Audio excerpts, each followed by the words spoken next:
Bapa yang Maha Mulia, kami sangat memuliakan Engkau ya Bapa, karena malam ini kami dapat merayakan memperingati hari kelahiran-Mu 2000 tahun yang lalu ya Bapa. Kami bersyukur karena Tuhan memberkati kami, karena Tuhan sudah menolong kami semua jemaat anugerah Allah di tempat ini, sehingga Natal bisa berjalan malam hari ini Bapa. Kami bersyukur kepada-Mu Tuhan, dan juga malam hari ini kami sudah memuji-muji Engkau, bahkan kami sudah mendengarkan liturgi dan sudah mendengarkan pujian kor. Kami bersyukur kepada-Mu ya Tuhan. Dan di tengah ibadah ini kami mau mendengarkan firman Tuhan sebagai renungan dan sebagai firman Tuhan di malam Natal ini. Kami rindu Tuhan, kami mendapat makna arti Natal yang sesungguhnya bagi kami. Tuhan berkati kami semuanya, dan segala rancangan-rancangan si jahat terhadap setiap kami yang hadir saat ini, kami singkirkan itu semuanya di dalam nama Tuhan Yesus. Biarlah Tuhan Yesus sendiri yang terus berperkara di dalam diri kami masing-masing. Dan kami berdoa ketika kami mendengar dan merenungkan firman-Mu, kami mengerti dan memahaminya Bapa. Berkati Tuhan hamba-Mu yang terbatas ini. Karena itu Tuhan, Engkau tidak terbatas atas kami. Kami mau menyerahkan renungan Natal kami malam hari ini. Di dalam nama Tuhan Yesus kami berdoa. Amin. Kita buka firman Tuhan dari nas firman Tuhan yang diambil dari 1 Tesalonika 5 ayat yang ke-17. Kita mau lihat firman Tuhan satu ayat saja, nanti ada ayat-ayat yang lain. Kita sama-sama baca nas firman Tuhan dari 1 Tesalonika 5 ayat 18. 2, 3. Mengucap syukurlah dalam segala hal, sebab itulah yang dikehendaki Allah di dalam Kristus Yesus bagi kamu. Amin. Saya ulangi lagi. Mengucap syukurlah dalam segala hal, sebab itulah yang dikehendaki Allah di dalam Kristus Yesus bagi kamu. Nah, saudara yang Tuhan Yesus kasihi, mengapa Natal sebagai waktu bersyukur? Ya, karena kita merayakan kelahiran Sang Juru Selamat manusia, ya, Sang Juru Selamat yang menebus kita lewat kematiannya di kayu salib. Dan momen Natal ini sebagai momen untuk merefleksikan diri kita dan bersyukur, bersuka cita karena Sang Juru Selamat telah lahir ke dunia ini. Nah, saudara yang Tuhan Yesus kasih, kita bersyukur untuk kebaikan Tuhan sepanjang tahun ini, ya. Dan kita akan melewati tahun ini. Kita akan memasuki tahun yang akan kita masuki tahun 2025. Nah, meskipun kita mengalami situasi yang tidak baik atau dalam pergumulan tahun ini, kita tetap bersyukur karena Tuhan punya rencana yang terbaik untuk kita semua. Walaupun mengalami pergumulan, kuncinya adalah bila kita bisa bersyukur, Tuhan akan turut bekerja untuk mendatangkan kebaikan bagi kita semua. Yang terdapat di dalam Roma 8 ayat 28. Itu yang harus kita renungkan, bahwa Tuhan bekerja dalam segala sesuatu dalam hidup kita. Nah, di dalam Efesus 5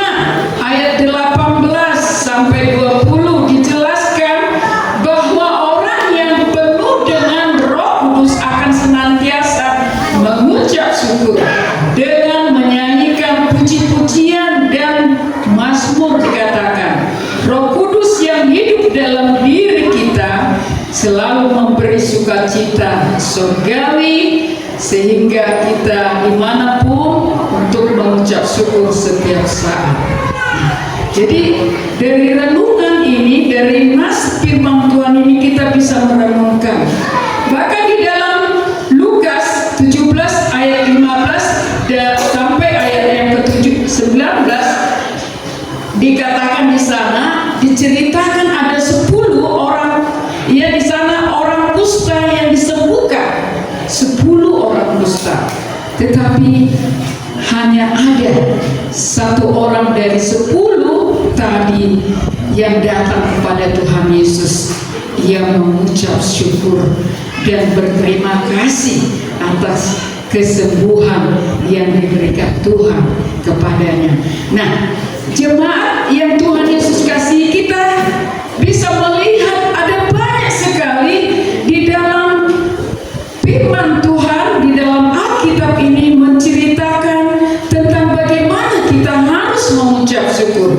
Bahkan di dalam Habakuk juga, kalau kita bisa melihat, kita pasti tahu ya, Habakuk 3 ayat 17 sampai ayat yang ke-18. Walaupun sekelilingnya mengecewakan, tetapi ia tetap bisa bersyukur. Jadi saudara yang Tuhan Yesus kasihi, Natal menggambarkan kasih yang tulus dan tindakan yang nyata. Kasih itu tindakan, bukan perasaan. Bukti nyata bahwa seorang yang mengasihi, dia akan bertindak.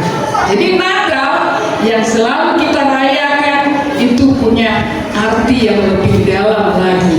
Jadi Natal mengingatkan kita bahwa Yesus menunjukkan kasihnya yang tulus kepada kita manusia dengan hadir ke dalam dunia dan rela mati bagi kita manusia.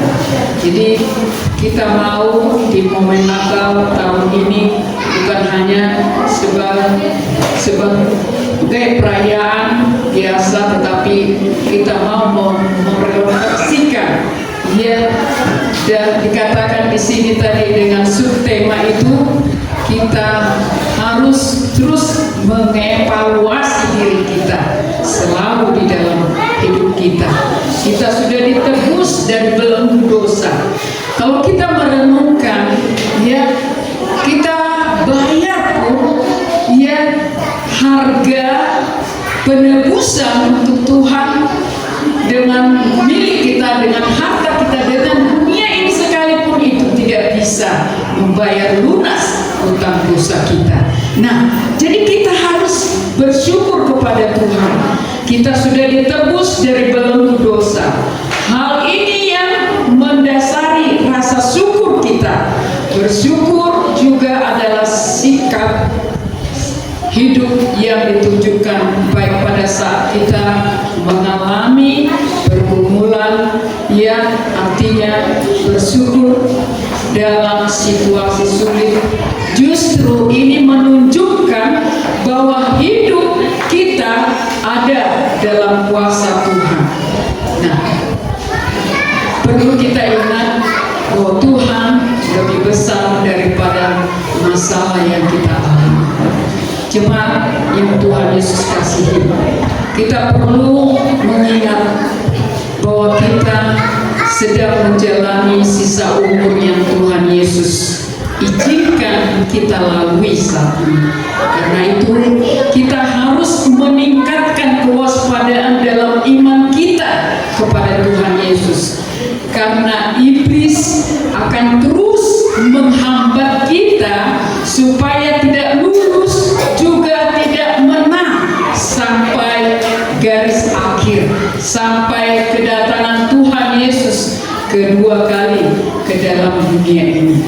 Apa yang harus kita kerjakan? Dalam 1 Korintus 9 ayat 27 katakan, ya, beritakanlah Injil. Ya, di dalam Korintus saya akan membacakan Dalam Korintus dikatakan, Korintus 9 ayat 27 dikatakan di sini, ya supaya kita mengetahui, tetapi aku melatih tubuhku dan menguasainya seluruhnya supaya sesudah memberitakan Injil kepada orang lain, jangan aku sendiri ditolak. Nah, apa yang harus kita lakukan? Kita harus memberitakan Injil. Kita memberitakan Injil bukan hanya ya kita sampaikan firman Tuhan atau menyampaikan firman Tuhan, tetapi memberitakan Injil lewat sikap hidup kita, lewat perkataan kita, lewat pikiran kita, lewat kehidupan kita setiap hari. Nah, orang lihat, itu orang Kristen ya, luar biasa. Nah, orang melihat, maka orang akan diberkati lewat kehidupan kita. Itu juga sudah memberitakan Injil kepada orang lain. Nah, jadi jemaat yang Tuhan Yesus kasih, Paulus dalam melayani di Tesalonika, ya ini ceritanya tentang jemaat yang ada di Tesalonika. Banyak dia mengalami banyak tantangan Paulus. Ya, dalam pelayanannya di Tesalonika ada banyak konflik dia alami. Ya, tetapi Paulus tetap melayani Tuhan. Makanya dia katakan hati yang penuh dengan syukur berkenan kepada Tuhan. Ini yang dikatakan Paulus. Makanya Paulus dengan sungguh-sungguh dia melayani. Kalau kita melihat pelayanan-pelayanan Paulus luar biasa. Jadi Natal adalah waktu bagi kita untuk mengevaluasi diri, atau yang dikatakan di sini mengoreksi diri dan mensyukuri hidup kepada Tuhan. Saudara yang Tuhan Yesus kasihi, kita harus rajin di sini, kita harus rajin doa mengusir kuasa-kuasa iblis itu. Memang dalam diri kita ada kuasa yang besar, tetapi kita harus bangkitkan itu. Ya, karena malaikat iblis itu ya beserta roh-roh najis yang masuk ke dalam diri kita, misalnya luka batin, marah, malas ibadah, ya bebal. Nah, itu roh najis. Aku musnahkan dalam nama Yesus. Memang roh kudus itu besar dalam diri kita, tetapi kita harus mau bangkitkan itu. Kita mau bilang sama Tuhan, demi nama Tuhan Yesus, malaikat iblis yang merecoki diriku, ya. Nah, ini ada banyak kesaksian ketika dia usir-usir ya si iblis dalam dirinya. Ya, tadinya dia ada selingkuh, ya, tadinya pemarah, tadinya penjudi, pemabuk. Akhirnya karena dia rajin usir-usir itu tadi, memusnahkan segala roh najis.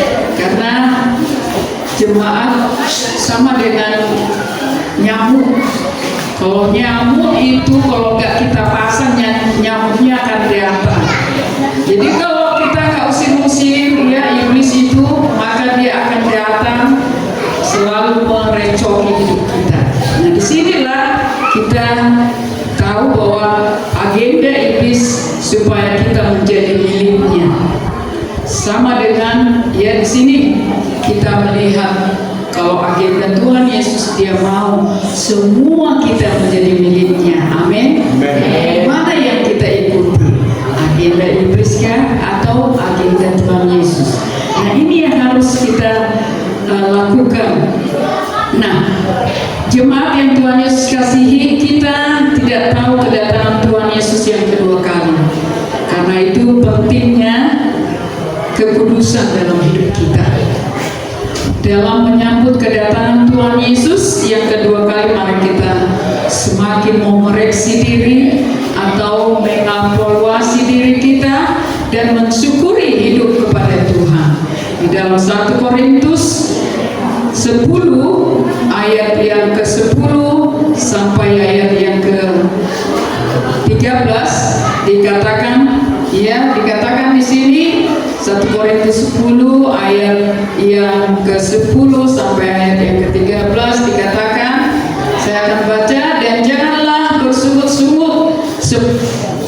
seperti yang dilakukan oleh beberapa orang dari mereka, sehingga mereka dibinasakan oleh malaikat maut.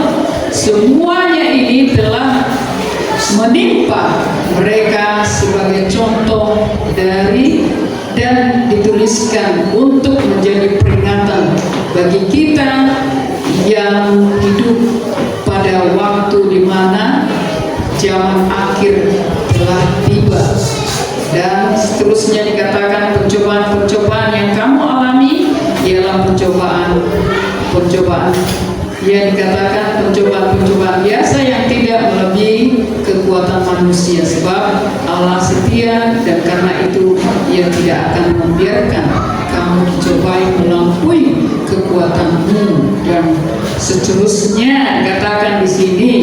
Nah, jadi sering sekali kita bersungut-sungut, marumut-umut, ya, melodang arung hepeng, marumut-umut mah, melodang arung manur sigaret, marumut-umut, apalagi suntil, molo di hutan, ya, molo seminggu, molo onan kan, tiap hari Jumat, molo suntil mei, habis mei 100.000, 60.000.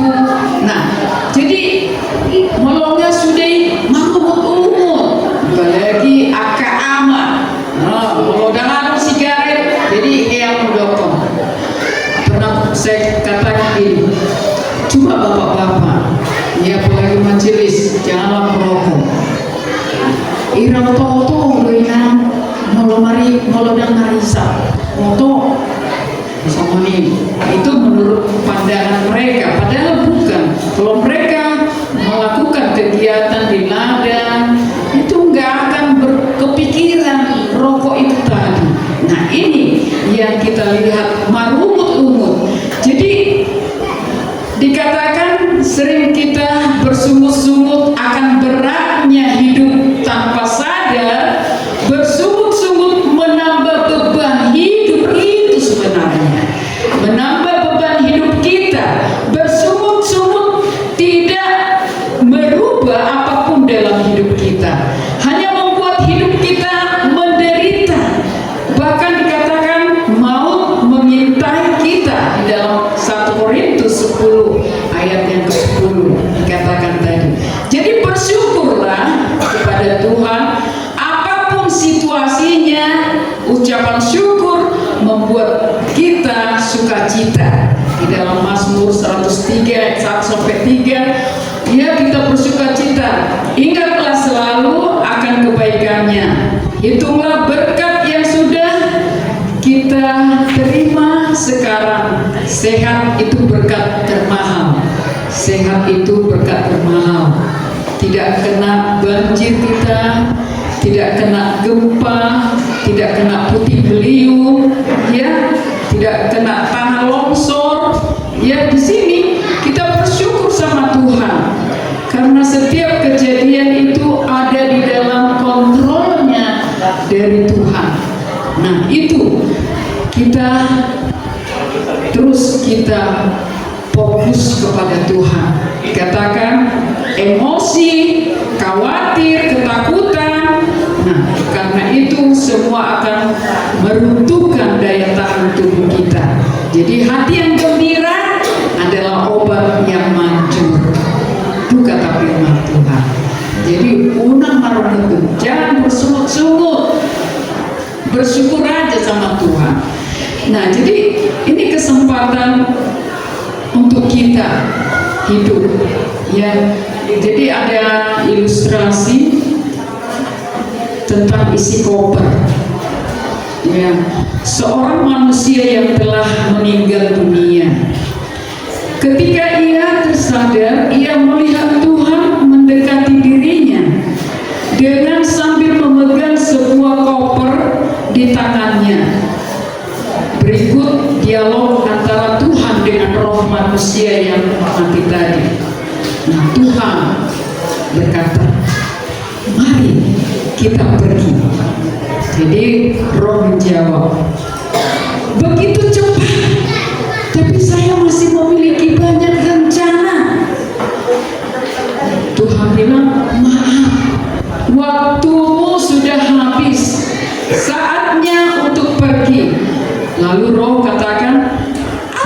isi koper yang dipegang itu, katanya. Tuhan bilang, benda milikmu. Lalu roh menjawab, benda milik saya? Maksudnya barang-barang saya, seperti baju saya, uang saya, perhiasan saya? Tuhan bilang, bukan. Barang-barang itu tak pernah menjadi milikmu. Itu milik dunia. Lalu roh katakan, apakah itu ingatan dan kenangan saya? Tuhan bilang, bukan. Itu milik waktu. Lalu roh bilang, apakah itu berkat dan kesuksesan saya? Tuhan bilang, bukan juga. Itu milik anugerah. Roh itu menjawab lagi, apakah itu istri dan anak-anak saya? Baru Tuhan bilang, tidak juga. Itu milik hatimu. Lalu roh bilang, kalau begitu, itu pasti tubuh saya. Tuhan bilang, tidak, bukan. Tubuhmu milik debu tanah. Roh bilang, jika demikian isinya tentu jiwa saya. Tuhan bilang, kamu salah besar, sebab jiwamu itu milikku. Lalu Tuhan menyerahkan koper tersebut ke roh manusia. Dengan kebingungan dan dengan ketakutan ia membuka koper tersebut dan ternyata isinya kosong. Bertanya, ya, roh manusia itu bertanya kepada Tuhan, maksud Tuhan, saya tak pernah memiliki apapun, katanya. Lalu apa yang menjadi milikku Tuhan, katanya. Tuhan bilang, waktumu. Saat di waktu kamu hidup, itulah milikmu. Hidup adalah waktu. Hargai waktu yang tersisa. Hargai waktu yang ada tersisa. Jalani hidup dengan penuh rasa syukur dan sukacita. Selalu berbuat baik, menolong orang yang membutuhkan pertolongan. Jangan pernah menyakiti orang lain. Hindari membicarakan, menggosip tentang kejelekan orang lain. Jangan pernah bersikap paling benar, paling rohani, paling pintar, dan berhentilah bersungut-sungut memaki dan mengomel. Nikmatilah waktu setiap saat. Dengan rendah hati, bersabar dan berkatalah jujur. Laluilah hari-harimu bersama orang tuamu. Bagi saudara yang masih punya orang tua, senangkan hati mereka dengan pasangan dan anak-anakmu dan sahabat-sahabatmu. Bahagiakan mereka selagi kamu masih punya waktu bersama orang-orang terdekat kamu. Jangan menyimpan kebencian, sakit hati, dendam, kepahitan, kejengkelan orang lain, tetapi milikilah kasih Tuhan dan tetaplah menjadi baik kepada semua orang. Nah, ini yang harus kita lakukan.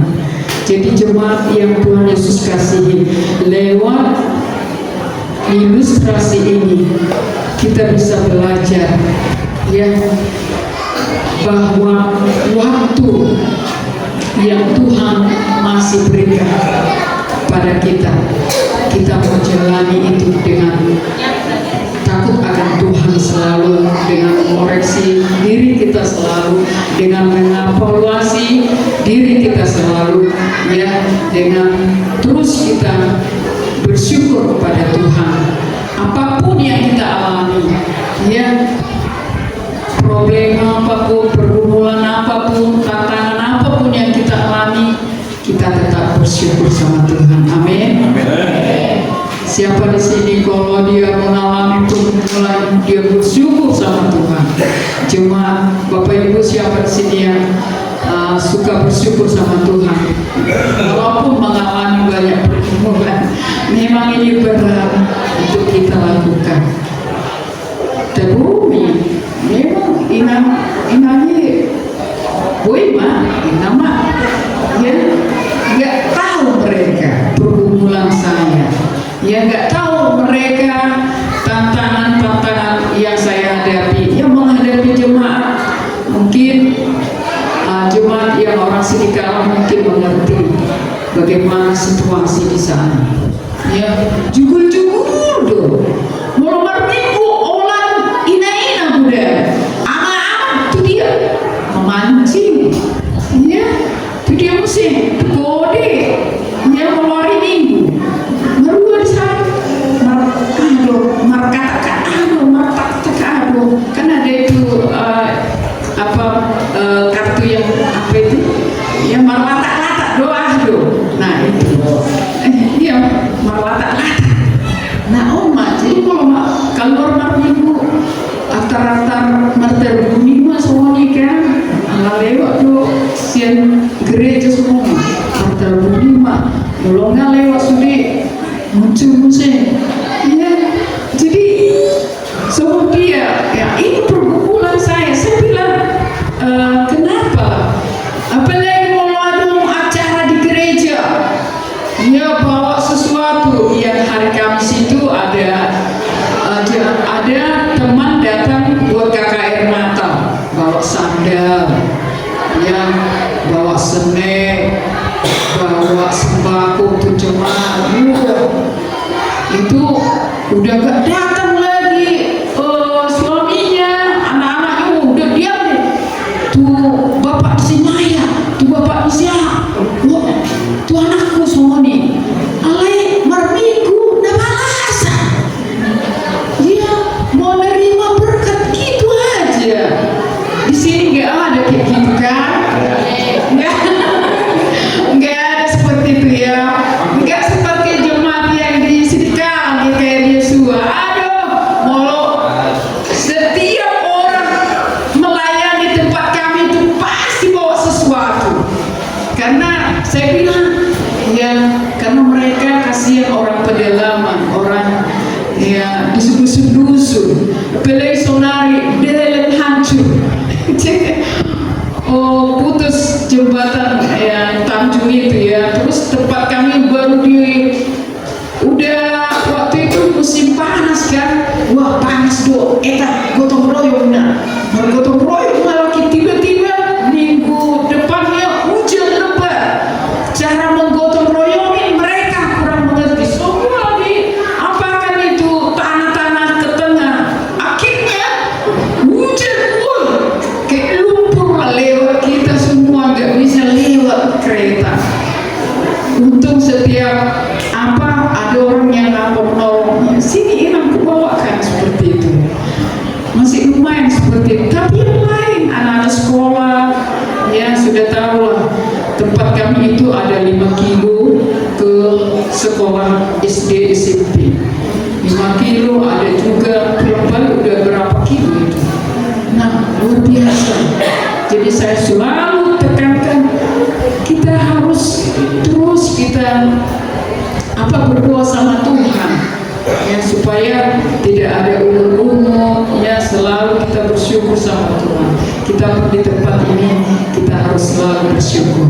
Ingat seperti yang dikatakan firman Tuhan tadi ya, kita sedang menjalani sisa umur yang Tuhan Yesus izinkan kita lalui sekarang ini. Kita nggak tahu yang Tuhan panggil kita kapan, kita nggak tahu. Tapi kita terus bersyukur. Jadi di Natal ini mengajar kita untuk kita selalu mengevaluasi, mengoreksi diri, yang mensyukuri hidup kepada Tuhan. Nah, ini yang harus kita renungkan, ini yang harus kita lakukan. Jadi jemaat yang Tuhan Yesus kasihi, jangan pas Natal datang gereja ada acara malah korero terus sudah ada menggunakan sesuatu jadi harus kita benar-benar buka hati untuk Tuhan Yesus. Amin. Masuki tahun 2025 kita nggak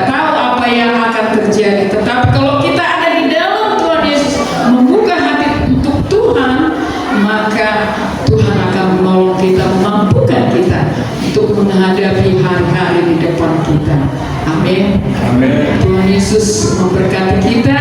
Kiranya firman Tuhan yang singkat bisa kita renungkan dan kita lakukan di dalam hidup kita setiap hari. Mari kita berdoa. Bapa di dalam surga, kami bersyukur kepadamu karena firman-Mu telah berbicara kepada kami malam hari ini, supaya melalui makna Natal, ucapan syukur kami mau terus lakukan itu di dalam hidup kami setiap hari. Tolong kami Tuhan, untuk kami menerapkan firman Tuhan ini, untuk kami melakukan firman Tuhan ini. Engkau berkati semua jemaat GKRI, anugerah Allah di tempat ini. Tuhan, Engkau menolong mereka, khususnya pertumbuhan iman setiap jemaat di tempat ini ya Bapa. Kalau sudah bertumbuh iman mereka, maka sukacita akan hadir di tengah-tengah keluarga mereka. Tuhan Yesus berkati Bapak Gembala di tempat ini dan Ibu. Tuhan menyertai mereka selalu di dalam pelayanan dan di dalam setiap pergumulan dan semua aktivitas mereka kami serahkan ke dalam tangan Bapa. Dan kami juga berdoa menyerahkan untuk setiap pergumulan jemaat. Kalau ada jemaat yang sakit, biarlah Tuhan pulihkan dengan kuasa-Mu. Kalau ada jemaat yang malas Tuhan, malas untuk datang beribadah, biarlah Tuhan terus tuntun hidupnya, buka hatinya untuk setia datang kepada Tuhan. Karena kami tidak tahu kedatangan Tuhan Yesus yang kedua kali ke dalam dunia ini. Kami bersyukur Tuhan, kami bisa merayakan hari kelahiran-Mu 2000 tahun yang lalu. Inilah Tuhan doa dan permohonan kami, kiranya Tuhan Yesus yang terus bekerja dan menolong setiap kami. Dan malam hari ini kami serahkan selanjutnya acara kami. Di dalam nama Tuhan Yesus kami berdoa. Amin.